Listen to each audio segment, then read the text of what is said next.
오늘은 에베소서 5장 8절에서 13절에 있는 말씀을 가지고 빛의 자녀로 부르신 하나님이라는 제목으로 말씀을 함께 나누기 원합니다. 먼저 말씀을 봉독하겠습니다. 너희가 전에는 어둠이더니 이제는 주 안에서 빛이라. 빛의 자녀들처럼 행하라. 빛의 열매는 모든 착함과 의로움과 진실함에 있느니라. 주를 기쁘시게 할 것이 무엇인가 시험하여 보라. 너희는 열매 없는 어둠의 일에 참여하지 말고 도리어 책망하라. 그들이 은밀히 행하는 것들은 말하기도 부끄러운 것들이라. 그러나 책망을 받은 모든 것은 빛으로 말미암아 드러나니 드러나는 것마다 빛이니라. 아멘. 기도하겠습니다. 사랑해 주님 감사합니다. 오늘 시간도 말씀을 통해서 빛의 자녀로 부르신 하나님이란 제목으로 말씀을 함께 나누기 원합니다. 하나님 우리를 부르실 때에 빛의 자녀로 부르셨습니다. 그 자녀들의 삶이 무엇인지, 어떤 삶을 살아야 되는지, 또 그 삶을 통해서 어떤 열매를 맺어야 되는지를 돌아보는 시간 갖게 하여 주옵소서. 감사드리며 예수님의 이름으로 간절히 기도하옵나이다. 아멘. 모든 인간은 죄악으로 가득한 본성을 가지고 태어납니다. 그래서 성경에는 그것을 원죄라고 정의를 합니다.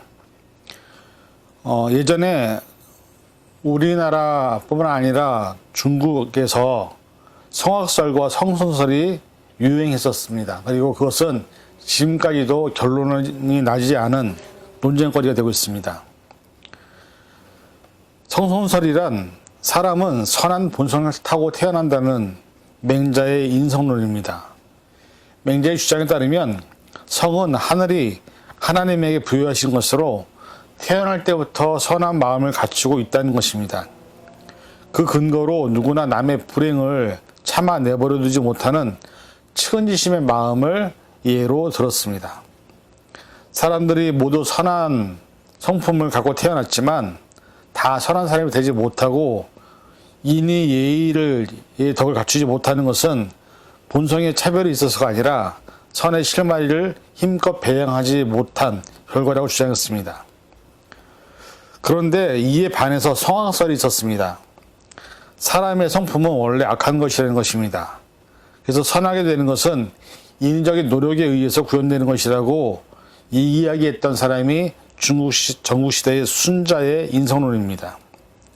순자는 사람이 타고난 본성은 누구나 이익을 좋아하고 손해를 싫어하며 좋은 목소리와 예쁜 용모를 탐하는 성향이 있다고 했습니다. 그렇기 때문에 사람이 만일 있는 그대로의 약한 본성을 따르고 그 욕구를 쫓아간다면 반드시 다툼이 일어나고 사회 질서가 어지러워지고 혼란을 초래하게 된다고 말씀했습니다. 그래서 이런 부분에 반드시 스승이 있어야 하고 법으로 교화하고 예의로 인도한 뒤에야 비로소 예와 도리에 합당한 그런 질서가 선다라고 이야기했던 것이 성악설이었습니다. 순자는 타고난 인성은 비록 사람이 악하지만 후천적인 노력에 의하여 선한 방향으로 바꿀 수 있다고 하였습니다. 이러한 능력은 누구에게나 다 갖춰져 있기 때문에 그것을 발휘할 수만 있다면 평범한 사람도 성인이 될 수 있다는 주장을 했던 것입니다.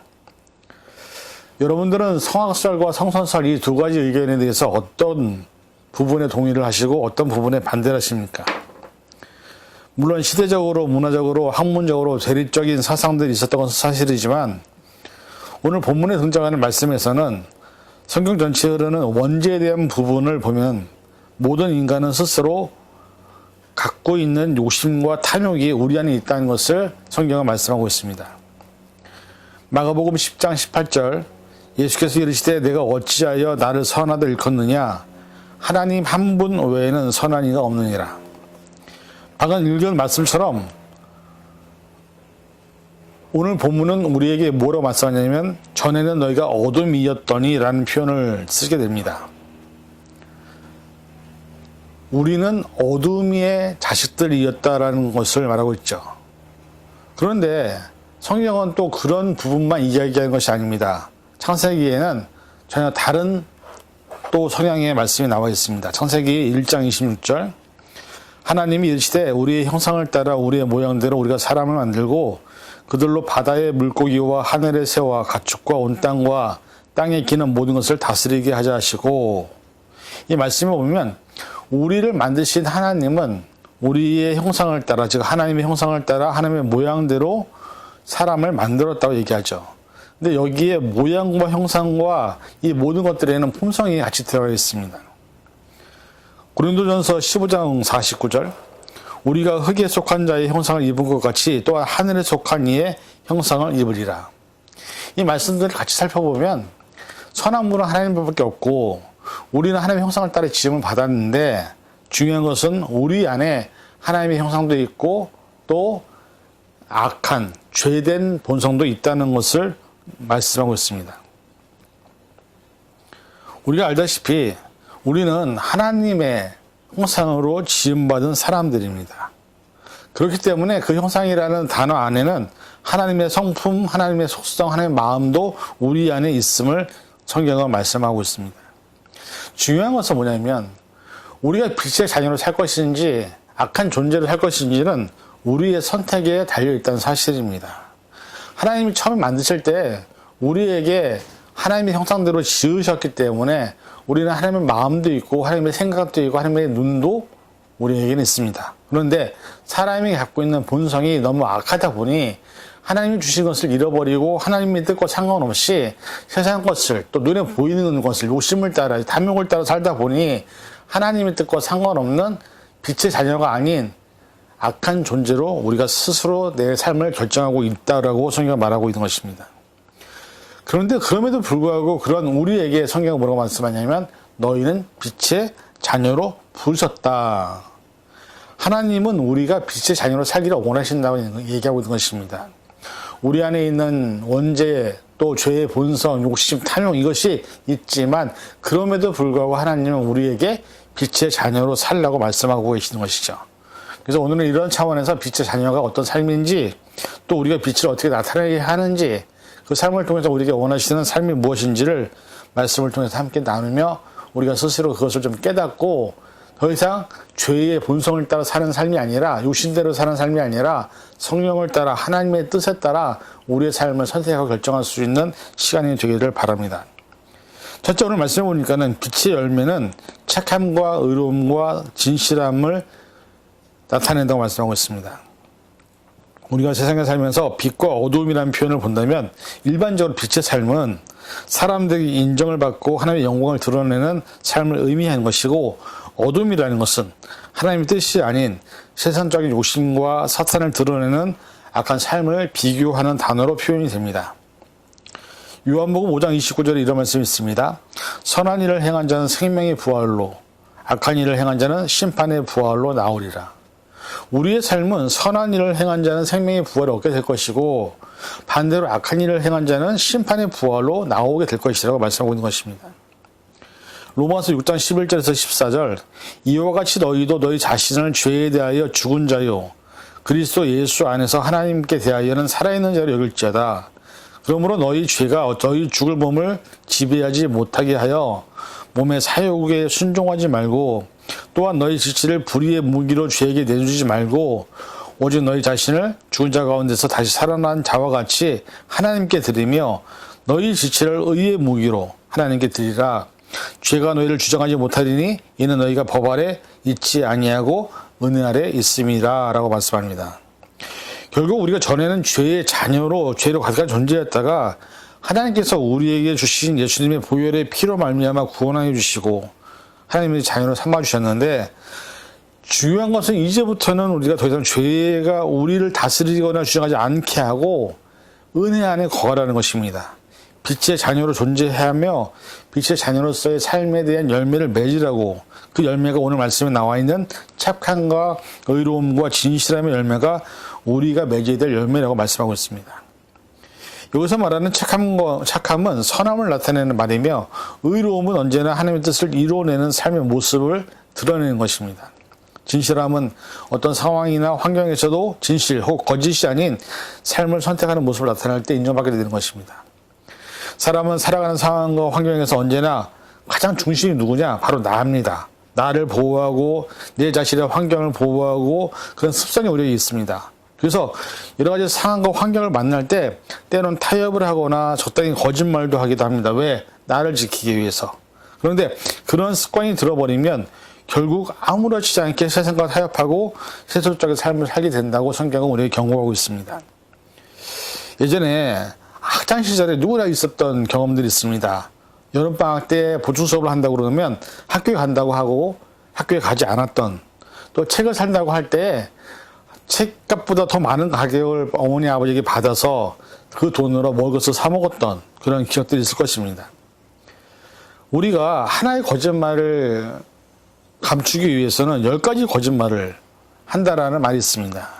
시험을 볼 때 컨닝을 해본 경험, 교회 매주일 나가지 않으면 죄책감이 들었는데 한두 번 교회를 빠져보니까 그것이 어쩌면 당연한 것처럼 우리에게 다가왔던, 그래서 이번에 팬데믹 기간을 통해서 우리가 온라인 예배를 시작하면서 수많은 성도들이 교회를 다니지 않게 됐고 예배 생활을 하지 않게 됐고 더 이상 교회가 나와 상관이 없는 공간으로 되어버린 삶의 모습을 우리는 눈으로 직접 경험을 해버렸습니다. 수많은 사람들이 다이어트를 시작하다가 포기하고 43일 만에 목표를 이루지 못하는 것, 술과 담배가 좋지 않아서 알면서도 그것을 끊지 못하는 것, 세상 사람들에게 인연받기 위해서 어쩔 수 없이 그렇게 살아야 한다는 그런 모습들을 보면서 우리가 살아가는 삶의 가장 중요한 가치가 뭐냐, 다른 사람들에게 인정받고 다른 사람들에게 내가 누군지를 보여주는 것, 그러면서도 우리는 우리 스스로에 대해서 자신 있게 아무것도 말하지 못하는 연약함이 있음을 고백할 수밖에 없습니다. 이러한 모습에서 우리에게 착함과 의로움과 선함을 나타낸다는 것이 얼마나 힘든 일인지 압니다. 그러나 하나님의 빛의 자녀들에게 하나님이 원하시는 것은 세상 사람들은 그렇게 살지라도 구원받은 우리들만큼이라도, 하나님의 자녀로 인정받은 우리들만큼이라도, 그리스도의 제자로 부름받은 우리들만큼이라도, 교회로 부름받은 우리들만큼이라도 빛의 자녀로서의 삶을 살라고 말씀하고 있습니다. 우리들이 빛의 삶을 살아낸다면, 얼마든지 빛된 존재로서 살아갈 수 있다고 한다면 그 안에서 역사하시는 하나님의 능력과 일하시는 하나님의 그 큰 권능을 우리의 삶을 통해서 경험하게 될 줄 믿습니다. 중요한 것은 그 모든 선택과 결정은 바로 우리의 몫이라는 것입니다. 하나님이 주신 자유의지를 통해서 내가 하나님의 뜻을 선택할 것인지 아니면 세상의 것을 선택할 것인지, 그에 따라서 내가 빛의 자녀가 될 것인지 아니면 악한 존재로 살 것인지를 결정하게 된다는 것을 말씀하고 있습니다. 여러분들은 어떤 결정을, 어떤 선택을 하시겠습니까? 부디 바라기는 여러분이 빛의 자녀로 부르신 사실을 인정하신다면 하나님의 뜻에, 하나님의 말씀에 빛된 열매를 맺는 그런 모습이 되어서 하나님께 인정을 받는 시간이 되기를 바랍니다. 둘째는 말씀을 보니까는 주를 기쁘시게 할 것이 무엇인가 시험하라 말씀합니다. 우리가 지음을 받은 이유는 하나님께 영광을 돌리고 하나님을 기쁘시게 하기 위해 지음을 받은 것을 우리가 다 압니다. 그런데 빛의 자녀로 산다는 의미는 내가 살아가는 삶을 통해서 하나님을 기쁘시게 하기 위해 살아가야 되는 것을 목적으로 하고 있습니다. 하나님이 기쁘시게 하는 것은 단 한 가지, 말씀에 순종하며 주신 말씀대로 살아가면 됩니다. 그런데 안타깝게도 많은 사람들이 주신 말씀대로 살아가다 보면 우리가 손해보는 것 같고 피해를 입는 것 같고 세상에서 불이익을 당하는 것 같고, 왜 그런지 아십니까? 세상의 흐름이나 기준이나 가치가 하나님의 뜻과 반대되는 방향과 목적을 향해 나아가고 있기 때문입니다. 그래서 많은 사람들이 편안하게 살고 즐겁게 살기 원하지 말씀에 순종하며 말씀을 따라 살기를 원치 않습니다. 그런데 그 삶의 모습을, 즉 하나님의 뜻에 따르지 않는 모습을 오늘 본문에 있는 앞구절에서 이렇게 말합니다. 에베소서 5장 3절에서 7절, 음행과 온갖 더러운 것과 탐욕은 너희 중에서 그 이름조차 부르지 말라. 이는 성도에게 마땅한 바니라. 누추함과 어리석은 말이나 희롱의 말이 마땅하지 않냐니 오히려 감사하는 말을 하라. 너희도 정녕 이것을 알거니와 음행하는 자나 더러운 자나 탐욕하는 자 곧 우상 숭배하는 자 그리스도와 하나님의 나라에서 기업을 얻지 못하리니 누구든지 헛된 말로 너희를 속이지 못하게 하라. 이로 말미암아 하나님의 진노가 불순종의 아들들에게 임하나니 그러므로 그들과 함께하는 자가 되지 말라. 방금 말씀을 보면 우리가 음행과 더러움과 탐욕에 대한 이름조차 부르지 말라고 말합니다. 그런데 안타까운 것은 이 세 가지 모습이 우리 인간들에게 가장 희열을 느끼게 하고 감정을 복받치게 하고 여러 가지 탐욕스러운 것을 대표하는 모습임을 부인할 수 없습니다. 이 세상이라는 모든 범죄가 바로 이 세 가지 단어 안에 다 들어가 있습니다. 게다가 어리석은 말이나 희롱하는 말은 지금 현대를 살아가는 모든 사람들 사이에서 서로가 서로에게 하고 있는 행동과 말이기도 합니다. 우리가 잘 아는 것처럼 SNS에 연예인들이나 혹은 어떤 대상자들에게 악의적으로 퍼붓는 비난의 소리 때문에 심지어 어떤 사람들은 스스로 자살을 택하는 경우가 많습니다. 학교에서 왕따를 당하는 아이들의 경우도 친구들의 폭력적인 언어와 행동 때문에 극단적인 선택을 하는 경우도 얼마나 많은지 모릅니다. 음행과 더러운 것과 우상숭배 역시 하나님이 가장 싫어하는 모습이지만 인간들 삶에 가장 많이 나타나는 모습임을 부인할 수 없습니다. 어떻게 보면 주를 기쁘시게 하지 않아야 할 모습을 향해서 우리는 최선을 다해 살아가고 있는 것은 아닌지. 게다가 세상에 있는 사람뿐만 아니라 그리스도인이라고 하는 사람들도 하나님의 자녀라고 하는 사람들도 그렇게 살고 있으니 우리의 모습을 보시면서 하나님이 얼마나 마음이 아프시겠습니까? 노아의 홍수 이전에 하나님께서 세상을 보시면서 하셨다는 말씀이 있습니다. 창세기 6장 5절에서 7절.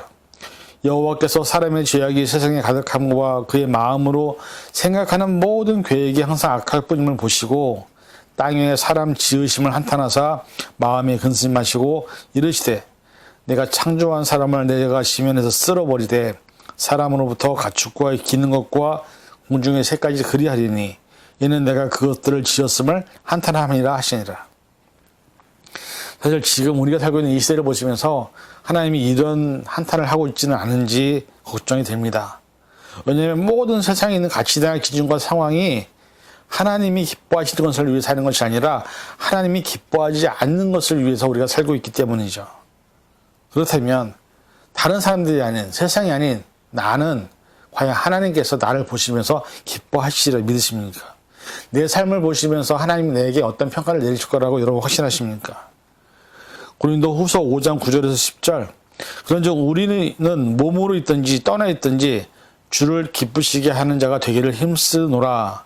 이는 우리가 다 반드시 그리스도의 심판대 앞에 나타나게 되어 각각 선악간에 그 몸으로 행한 것을 따라 받으려 함이라. 이 읽은 말씀처럼 하나님을 기쁘시게 하는 자가 되기 위해서 힘쓰고 애쓰는 삶을 살아야 합니다. 왜? 우리는 스스로 연약하고 나약하고 완벽하게 하나님을 기쁘시게 할 수 없기 때문이죠. 다만 그런 삶을 살기 위해서 애쓰고 힘을 쓰는 것이 우리가 할 수 있는 최선의 모습일 것입니다. 그리고 그 이유를 뭐라고 말합니까? 우리 모두는 다 하나님의 심판대 앞에 서게 된다는 것입니다. 그 심판의 때에 우리의 삶에 살아온 시간과 그 열매에 따라 심판을 받기 때문이죠. 오늘 우리에게 하나님께서 원하시는 것은 완벽한 거룩한 삶을 원하는 것이 아닙니다. 왜냐하면 우리가 죄인이기 때문에 완벽할 수가 없습니다. 죄성이 가득하기 때문에 온전할 수가 없습니다. 그러나 예수님의 보혈로 말미암아 우리가 거룩하다 인정을 받은 것은 성령이 내 안에 계실 때, 또 하나님이 우리와 함께 하실 때 비로소 우리가 하나님으로부터 거룩한 존재로 인정을 받게 되는 것입니다. 우리에게 주신 자유의지를 통해서 우리가 하나님을 기쁘시게 하는 것이 무엇인지를 고민하고 그것을 위해서 살아가야 하는 것입니다. 왜냐하면 우리가 언젠가 다 심판 앞에 서기 때문이죠. 오늘 우리가 선택하는 결정과 우리가 살아가는 삶의 선택이 지금의 모습은 바로 어제까지의 선택과 결정이 만든 오늘의 나입니다. 그렇다면 이 말은 다른 말로 말하면 지금부터 선택하는 결정과 선택이 앞으로 내 미래의 삶의 결과를 만들겠죠. 여러분들이 하나님 앞에 심판선에 설 때에 내가 어떤 평가를 받을 것인지에 대해서 고민하시고 어떻게 하면 주를 기쁘시게 할 것인가를 고민하는 빛의 자녀를 되실 수 있기를 간절히 부탁을 드립니다. 셋째, 어둠에 참여하지 말고 빛을 드러내라 말씀합니다. 어둠이라는 것은 무엇을 말하는지 여러분 아십니까? 성경에는 어둠에 대해서 명확하게 나와 있는 구절이 있습니다. 요한일서 1.6절. 만일 우리가 하나님과 사귐이 있다 하고 어둠에 행하면 거짓말을 하고 진리를 행하지 아니하거니와. 이 말씀에 보면 어둠은 뭐냐? 거짓말을 하는 것, 진리를 행하지 아니하는 삶이 어둠이라고 얘기합니다. 세상에 살아가는 사람들이 가장 많이 하는 것 중에 하나가 바로 거짓말이죠. 그래서 우리는 하얀 거짓말이라는 말로 포장을 합니다. 그리고 거짓말을 하게 되는 이유는 나이가 받는 손해나 다른 사람들을 속여서 상대방의 것을 빼앗기 위해서 거짓말을 우리가 많이 하죠. 근데 중요한 것은 앞에 나왔던 것처럼 빛의 열매는 착함과 의로움과 진실함입니다. 이 반대말이 바로 거짓말, 그 다음에 의를 행하지 않는 것. 오늘 우리 교회가 있는 공동체 안에서, 우리 가정 안에서, 또 우리 사람과의 관계 안에서 크리스천이라고 하면서도 우리는 정말로 하나님이 미워하는 어둠에 있는 모습들로 얼마나 많이 살고 있는지 모릅니다. 우리가 인정할 수밖에 없는 사실은 교회 안에서, 또 많은 사람의 관계 안에서 다른 사람들 미워하고 시기하고 질투하고 많은 비난과 비판으로 상대방의 마음을 아프게 하고 힘들게 하는지 알 수가 없습니다. 사람은 말 한마디로 위로를 받기도 하고 격려를 받기도 하지만, 힘을 얻기도 하지만 그 말 한마디 때문에 상처를 받기도 하는 것을 보게 되죠. 요한일서 2장 9절에서 11절, 빛 가운데 있다 하면서 그의 형제를 미워하는 자는 지금까지 어둠에 있는 자요, 형제를 사랑하는 자는 빛 가운데 거하여 자기 속에 꺼리낌이 없으나 그의 형제를 미워하는 자는 어둠에 있고 또 어둠에 행하며 갈 곳을 알지 못하나니 이는 그 어둠이 그의 눈을 멀게 하였습니다.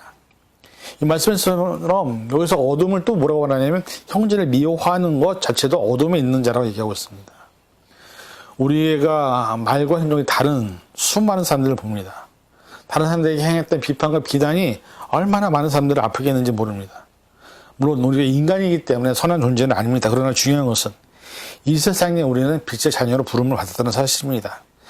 빛은 언제나 다른 사람들에게 비추지기 때문에 어둠에 속한 사람들은 빛을 싫어하게 되어 있습니다. 우리는 그 빛을 통해서 하나님을 드러내고 하나님의 나라를 확장하는 존재가 되어야 하는 사람들입니다. 오늘 저와 여러분들이 속한 가정이나 또 사회나 교회나 어떤 관계에서든지 간에 한 가지 잊지 마시기 바라는 것은 우리는 빛을 드러내기 위해서 이 세상에 존재하는 것입니다. 그리고 어둠을 몰아내기 위하여 우리가 빛으로 존재해야 한다는 것입니다. 그런 삶을 사셔서 하나님이 우리를 바라보실 때 착하고 충성된 종이라 칭찬을 받을 수 있는 저와 여러분이 될 수 있기를 부탁을 드립니다. 결론을 맺습니다. 우리는 빛의 열매인 착함과 의로움과 진실함을 맺는 삶을 살아야 합니다. 또 주를 기쁘시게 할 것이 무엇인가 늘 고민하는 삶을 살아야 합니다. 그리고 마지막으로 어둠에 있지 아니하고 빛을 드러내는 삶을 살아야 합니다. 물론 이런 삶이 결코 쉽지 않습니다. 세속적인 삶에서 이런 삶을 산다는 것은 세상의 흐름과 반대로 가는 삶이기 때문에 너무나 어렵습니다. 그런데 우리가 언젠가 하나님 앞에 심판 앞에 설 때는 것을 기억한다면 우리가 빛의 열매를 맺는 것, 또 빛을 드러내는 것이 얼마나 중요한지 다시 한번 깨달아야 합니다. 지금 우리가 주어진, 또 우리의 앞으로 남은 시간 안에 주어진 선택을 결정한 건 우리의 몫입니다. 그 몫을 우리가 잘 선택하고 결정해서 우리가 빛의 자녀로서 빛을 드러내고 또 빛의 자녀로서 하나님의 영광을 나타내고 빛의 자녀로서 주를 기쁘시게 하는 것이 무엇인지 고민한다면 우리의 삶은 조금 더 하나님께 더 가까워지지 않을까요? 우리 모두 완전하지 않지만, 완벽하지 않지만 조금이라도 하나님이 원하시는 말씀대로 순종할 수 있는 저와 여러분이 될 수 있기를 주님의 이름으로 간절히 축원을 드립니다. 기도하겠습니다. 사랑해 주님 감사합니다. 오늘 이 시간 우리가 말씀 안에서 빛의 자녀들로 부르신 하나님의 뜻을 깨닫습니다. 그 말씀대로 살게 도와주시고 우리의 삶을 통해서 빛을 드러내서 하나님의 영광을 나타낼 수 있는 시간들 되게 하여 주옵소서. 감사드리며 예수님의 이름으로 간절히 기도하옵나이다. 아멘.